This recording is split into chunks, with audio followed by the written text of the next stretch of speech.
Bio-Savart's law. Bio-Savart's law एक equation है जो हमें ये बताता है कि किसी वायर से करंट पास होने पर मैग्नेटिक फील्ड कैसे क्रिएट होती है और ये करंट पे किस तरह डिपेंड करती है। बायो-सेवर्ट्स लॉ कूलॉम्ब्स लॉ के सिमिलर है और इस लॉ का यूज हम एटॉमिक और मॉलिक्यूलर लेवल पे मैग्नेटिक वैल्यू को कैलकुलेट करने के लिए कर सकते हैं। आइए इस लॉ को एनिमेशन की मदद से समझते हैं। एनिमेशन में हम देखते हैं कि एक वायर से करंट पास हो रहा है। अब क्योंकि वायर में इलेक्ट्रॉन्स फ्लो हो रहे हैं जिसकी वजह से करंट बनता है, साथ ही इन इलेक्ट्रॉन्स के मोशन के कारण वायर के अराउंड मैग्नेटिक फील्ड भी क्रिएट होता है और ये मैग्नेटिक फील्ड हर एक पॉइंट पे डिफरेंट होता है। इसी मैग्नेटिक फील्ड को कैलकुलेट करने के लिए बायो-सेवर्ट्स लॉ अप्लाई किया जाता है। अब मान लेते हैं कि वायर पे एक स्मॉल सेगमेंट AB है जिसे हम DL से डिनोट करेंगे। DL के सेंटर पॉइंट से R डिस्टेंस पे एक पॉइंट P है।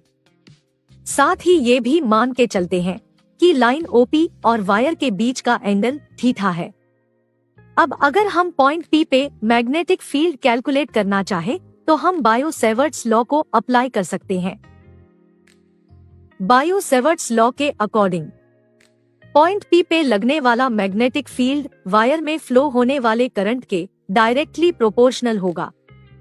Magnetic field small segment element DL के डायरेक्टली प्रोपोर्शनल होगा।